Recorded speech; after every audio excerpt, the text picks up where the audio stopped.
Welcome friends once again to the trade module on it's the NPTEL module on strategic trade and protectionism.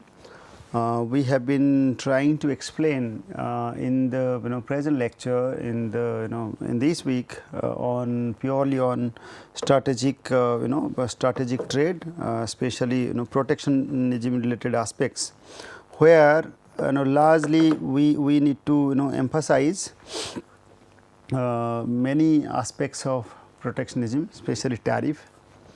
So, we have already unfolded the discussion of tariff in the last two lectures. Now, here we are targeting our lecture on the very 29th lecture of week number 6 on effective protection. Even if a tariff is imposed, that may not be so effective. So, I mean usually tariff is imposed to protect our industries, whether industries have come off or actually replaced the imports or not over the time period, it is very important to discuss. So, therefore, protectionism, I mean tariff is not just imposing a percentage of taxes, it is rather important to find out how much it has replaced the import commodities. That will be really strengthening the country's trade baskets and its domestic production. So, therefore, effective protection is very important and is the focus of this lecture. So, myself Pratap Mohanty, faculty member at IIT Roorkee. Now, before going to start with the effective rate of protection, what exactly the protection all about practiced in different rounds of WTO, and how India is actually poised with various forms of tariff rates in reality. In this context, we just wanted to emphasize here that Uruguay round was one of the rounds of WTO discussion, where there have been commitment to cut tariffs and also define a bind rate for the cost of their customs duty rates to a level which can be very difficult, which would be very difficult to raise further. So, Uruguay round was actually very successful in that regard. Then in a Doha round, DDA also Doha development round, in its current negotiations, which has given lots of emphasis on the agriculture and non-agricultural market access. And broadly WTO tariffs are of two types. One is called bound rate, where optimum limit or the ceiling limits are defined as per the schedules or list of the commitments. Then another one is the exact rate, or that is called applied rates. The rates where the member country is charged usually, and which can be lower than the bound rates. WTO in its inception since 1995 estimates that India's applied most favored nation import tariffs are 13.8% and highest of any major economy as per the latest WTO estimates. So, tariff on the average 5% or less on industrial products in developed nations, but are much higher in developing nations, as we have also emphasized in the last lecture. So, whereas in 2018 Indian government in cooperation with the FIEO, Federation of Indian Exporters, debuted its trade portal called India Trade Portal. You can refer to this website, it's given here, and all the data related to restrictions, tariff related information or custom related information are observed here. And these also gives on the basis of HS classification or standardized products classifications, harmonized standard based classification, HS classification. It publishes applied tariffs and other customs rates applicable to imports. So, India's trade portal, I mean this India Trade Portal is the government of India recently released, which provides information on latest tariff and duty by its harmonized standard codes, as I mentioned. India's tariff also is also characterized by many disparities between the WTO bound rates and the most favored nation rates as per the prescription of WTO, and accordingly Indian rates are actually varying as that of other countries. Now, as per the latest WTO data, India's average bound tariff is 48.5%, while its MFN average tariff is only 13.8% as per the WTO 2017 data. And the bound tariff for especially for agriculture products is 113.5%, because of the fact that India has been trying to protect agriculture sector. Now, applied rates are also relatively high, and on a trade weighted basis the average agriculture tariff is on basically on a trade weighted average basis, the average tariff for agriculture is 32.8%. So, in addition to that, while India has a bound agriculture tariff lines in the WTO discussion, over 30% of India's non-agriculture tariff remain unbound. So, more than 30% of non-agriculture not attached with any bound rates.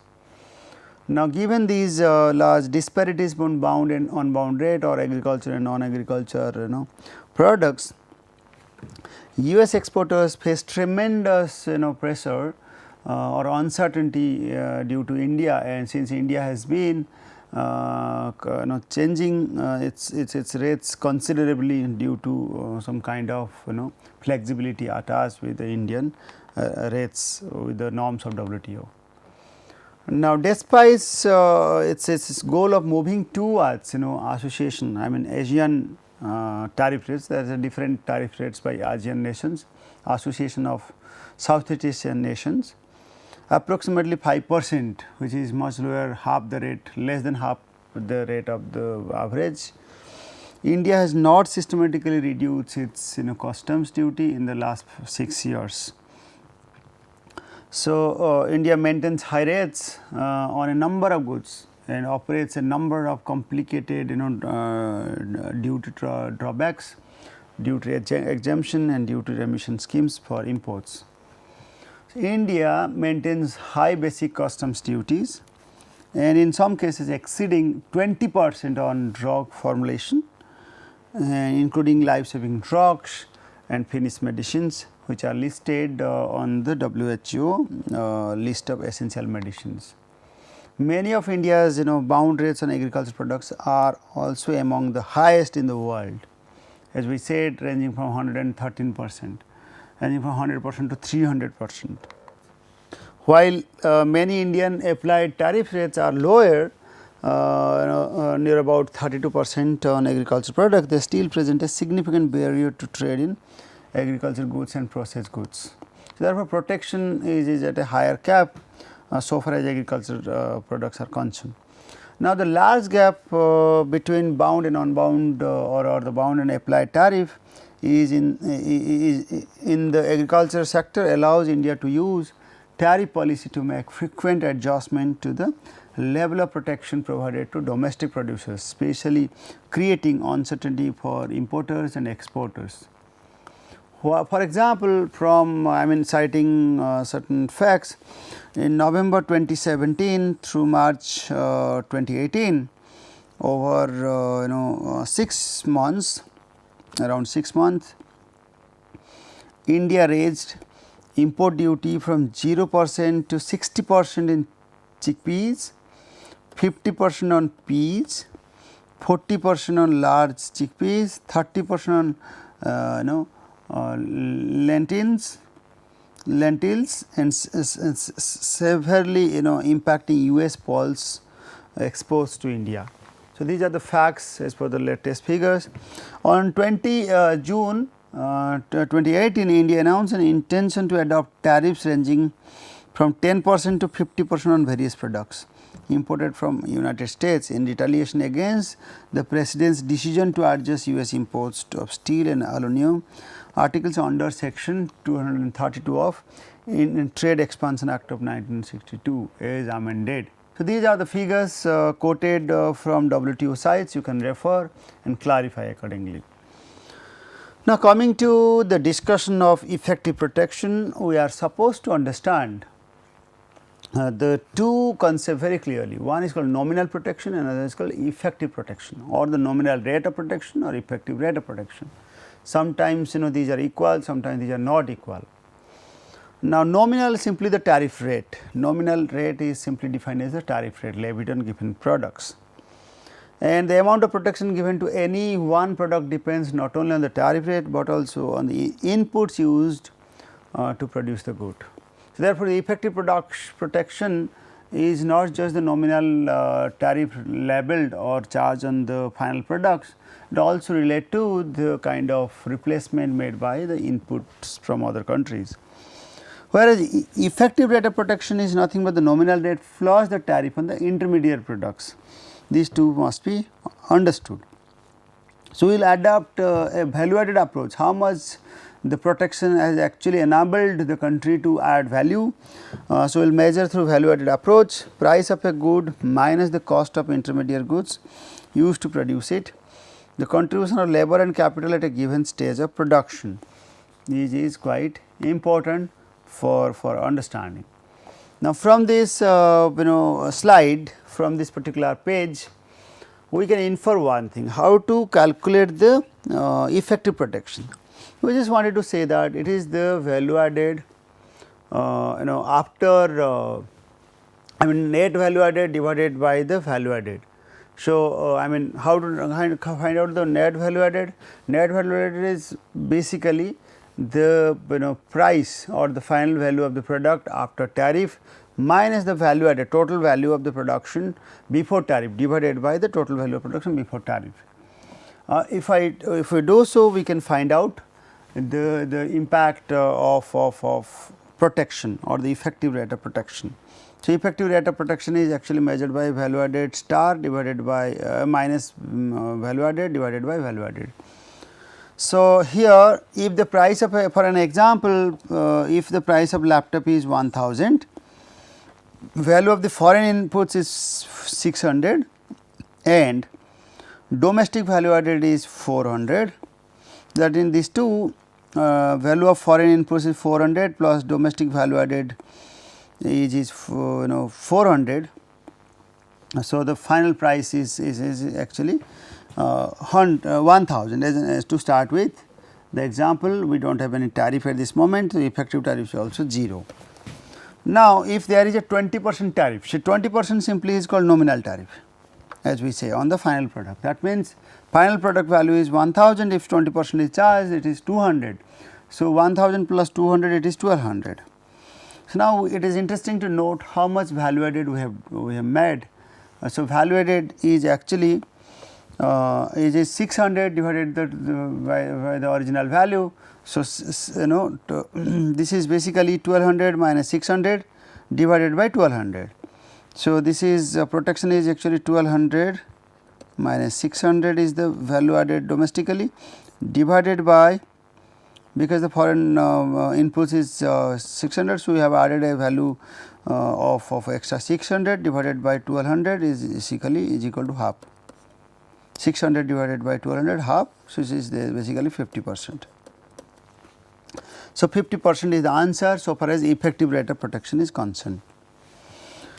Now, let us make another case to it by adding taxes for the intermediary goods. We said 20% tariff is imposed on the final good in this previous example. Now, suppose a 50% tariff on imported inputs, if is there 50%, then now 1200 they are now inputted inputs we have made, because of that the value added is actually reduced to 300 only, okay, because we have now higher inputs. So, 50% of inputs are now taxed. So, now 50% only value added left, there are 600 value added, 50% is taxed. So, only 300 left. So, 300 it is basically how much, how to calculate then 1200, I mean what is this 1200. So, what is the net value added here? So, net value added in the previous example what was positive at 600, but now the inputs itself is actually of 900. So, 1200 minus 900, so this is basically 300, so divided by 1200, so it is 1/4. So, 300 divided by 1200, which is basically 25%. Now, 1/4 is actually protected, which is in fact negative. Why negative? Because of the fact that our domestic value is 600, where the cost is actually 900. So, it is a minus 300 is the is a negative part attached due to higher tax on the inputted inputs. So, effective rate of protection are higher than nominal rates if intermediate goods are imported with a tariff are imported tariff free. If intermediate are tariffed, it reduces the effective rate of protection and can turn into negative as well. So, this is what is explained. Now, so what do you mean by the rate of effective protection? It simply talks about protection that is actually provided to domestic producers of import competing commodity. When an S1 actually imposes a lower tariff on imported inputs, then on the final commodity produced with the inputs, the effective protection usually exceeds the nominal tariff rate. Now, we said value added divided by the value added after tariff. This is value added tariff minus value added divided by value added is nothing but the answer for effective rate of protection. Now, here this can be also answered.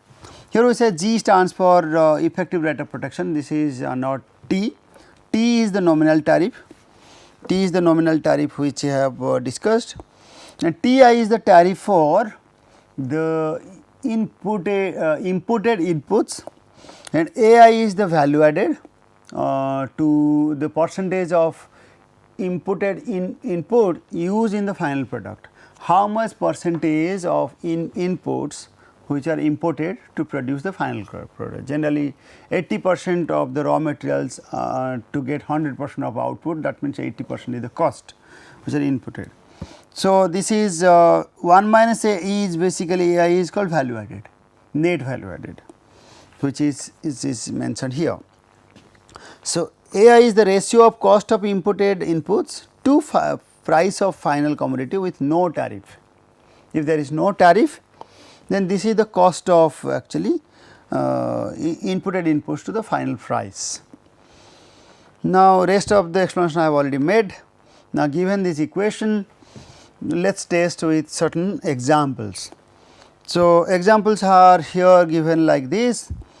If Ai is equal to 0, that means there is no inputted inputs to the final price of the product. So, that means there is no raw materials which are imported. So, this boils down to be 0, this boils down to be 0. So, 1 minus 0 here is 1, this only nothing but G is equal to T when Ai is equal to 0. All right. So, that means whenever there is no imported inputs, so there is no effective protection. Basically, the nominal protection is your effective protection. Now, suppose let us start with certain facts. Now, if T is equal to, let us start with if T, that is the nominal tariff is 10%, this is 10%, and Ai stands for 80% or 0.8, so 80%, and Ti is equal to 0. That means the tariff on the inputs which are from imports, the tariff of imports on the as a raw materials is 0. So, imported inputs are attached with no tariff, let it be. So, that means Ti is 0, this part is 0. Now, Ai is 1.1 minus 0.8. So, this is 0.1. So, this is 10%. So, 10% this is basically this is equal to 0.1 divided by 0.2, 0.2. 0.2. So, it is basically half, equal to half. So, it is nothing but 50%. So, G is equal to 50%. Whenever we have this scenario, this context, so the effective protection is 50%. So, whereas the nominal protection T is 10%, we have already mentioned here. So, when T is 10%, effective protection is actually 50%. Now, this is because of the fact that there is no tariff for the imported inputs. Now, when there is tariff for the imported inputs, let Ti be Ti now instead of 0 let it be 5%. So, 0.05 now which is equal to 0.05. If we apply it in the same equation, given all rest the same, G is equal to 30%. When basically when Ti increases, the price for or the tariff on the imported inputs are higher, the effective rate of protection actually declines. So, when Ti is higher, Ti is higher or same. So, now you can find when it is 10%, it is now 1% or 10%. When Ti equal 20%, when it exceeds a limit beyond 10%, now when it is 20%, now we have got a negative figure, 30% negatively affected, effective protection is not there at all, rather it is negative. Okay. So, it is not protecting the domestic boundaries when the raw materials prices are actually exceeding than that of the nominal tariff. So, therefore, it is not to go for raw materials imports, better to have finished product inputs when the raw material cost by tariff rate is very high. Okay. So, so these gives complete discussion on effective rate of protection, and then accordingly we have received better ideas of how to get it. This is broadly the value added method. This is the value added after tariff on the numerator, and this is the value added before tariff in the denominator. Now, what are the other discussion then? Other discussions are like in the as I already discussed in the pre-Uruguay and post-Uruguay round, this is the one we have discussed in the previous class, where there has been net fall in the tariff structure, especially after the Uruguay round, and it has used cascading tariff effect, because if one country imposes tariff, another is going to retaliate. So, therefore, there has been agreements to reduce the price for all the products. Now, let us have the discussion on so far as effective protection is concerned, which rates by which country are very important. Now, we have already unfolded the discussion on small country versus large country debate. Now, in our previous week we discussed the terms of trade argument, that terms of trade, the small country if imposing a tariff is not going to change the terms of trade on the world prices. Those small countries earning certain revenue out of tariff, but actually demotivates the prices. The final price settlement is not going to be for the small country, in fact it is rather against to them. So, now economists distinguish clearly the small country and large country analysis of imposing tariff.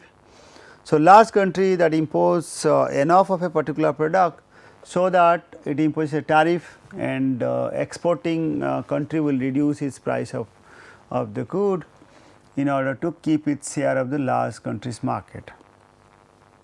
So, therefore, a large country has huge holding over imposing tariff, because it can control the supply of another country or the exporting country like India and China. So, in theory, large country can improve the national welfare by imposing tariff, because it contributes to the terms of trade arguments positively, and as long as their trading partners do not retaliate, then this is going to be positively impacting the welfare of the big country. But if the trading country or the partner country retaliate in other products, then it might not be effective. So far as the tariff in the large country case is concerned, we have seen that the the world prices after tariff, is getting affected. So, there will be higher positions, we can have domestic price, world price, before tariff, after tariff. There are other possibilities. Basically, we wanted to say it constrains the quantity. These are the figures we already discussed. Now, what about the small nation debates, and in the small nation context, we need to identify whether the small country can able to capture the large country after imposing tariff. Now, small country, as we know that it has less capture and will not affect the price in the world market when imposing a tariff. So, the domestic price of the importable commodity will rise by the full amount of the tariff for individual producers and consumers in the small nation. So, the price actually remains constant for a nation as a whole, because the nation collects the tariff.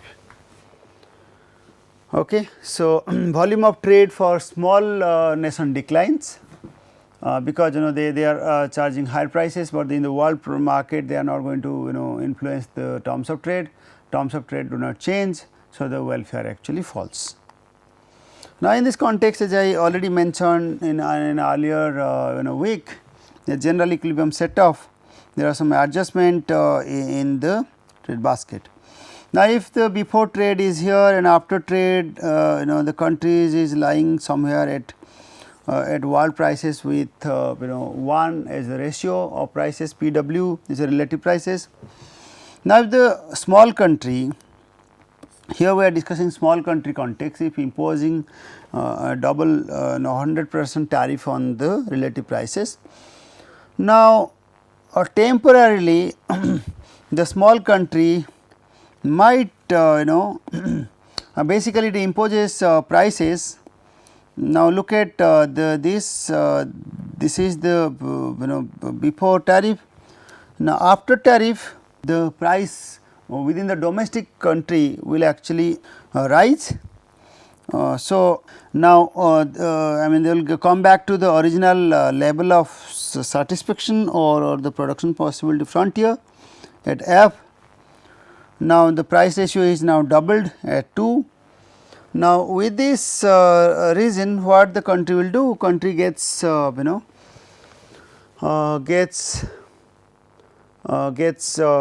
prices, and country collects certain extent of revenue out of their tariffs on the products those are imported, but they cannot able to influence the world prices, I mean the terms of trade, they can simply influence their domestic prices. So, what is going to happen, those revenue which collected by the small country, if they simply distribute to their consumers, their consumption level might be reaching at a higher point instead of a point F. Okay. So, I mean look at the price line, this price line may be valid for a very short period for the small country case. Whereas, as we already said, in the larger context for the world market as a whole, this is not going to be changed, the price line still will be maintained at 1. So, there will be a parallel line. So, the parallel line will pass through this, and they might arrive at point H for final consumption, but actually they end up with a net loss in terms of trade, because their terms of trade still parallel to the line as we discussed here at PW at 1. So, therefore, the small country is actually badly affected in this context.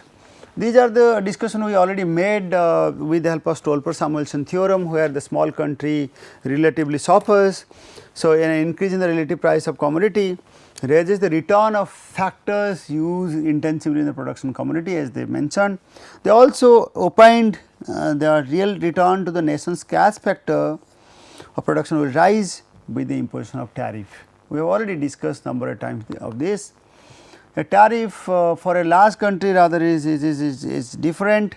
So, there will be a shift causes the imposing an upper curve to shift or rotate towards the axis measuring the importable commodity by the amount of the tariff. So, large country can influence the changes. So, they can under this circumstance, a large country, a reduction in trade volume will occur, and there will be a reduction in trade volume will reduce, if there will be reduction in trade volume, it will reduce welfare, but improvement in terms of trade will be observed, so far as large country is concerned. So, whether welfare actually rises or falls, it actually depends on the net effect of these two. Now, the general, as I just simply said, the terms of trade diagram can be explained, and so there will be new offer curve explanation already made in the last week. So, the world prices can be influenced, and accordingly a new equilibrium point will be settled instead of this. Okay, so last part to discuss is identifying the optimum tariff. Then what could be the optimum tariff? Like here there are possibility of changes, because one country is going to impose tariff and its offer curve will be different. So, the net prices stands at the terms of trade stands at 0.8 as per our earlier example. Now, so another country might retaliate. So, if they are retaliate, then what is the optimum tariff? What is the base tariff then? So, the optimum tariff simply maximize the net benefit resulting from improvement in the nation's terms of trade against negative effect of declining trade volume. So, the terms of trade improve for the imposing nation, those of the trade partner deteriorate and reducing welfare of the trade partner. So, trade partner will likely retaliate, and as I once mentioned, and impose its own optimum tariff. World as a whole is made worse off as again from optimum tariff or less than and then losses of trade partners. And the optimum tariff is written by all their retaliation. Sometimes we have this kind of shift, for another country is going to have a shift. So, finally, they will end up with a solution. That solution will actually define a final point of equilibrium. So, both the country will retaliate and they will arrive. Usually equalization of price is expected, but after retaliation a tariff will be suggested. That tariff is going to be best suited for both the country. But whenever there are two rates different, cannot be defined as a equilibrium rate, usually it coincides with the one as the relative price. So, that will be all about guiding optimum tariff. Optimum tariff is derived through general equilibrium setups. It is not easily understood through demand and supply arguments. So, therefore, we need to have advanced software like GTAP with those data can be very useful in explaining optimum tariff. So, I have largely discussed the effects of tariff, small country, large country, effective rate of protection, different types of tariffs. So, in the next class we will open the discussion for non-tariff barriers. With this, I think I should stop here. Thank you.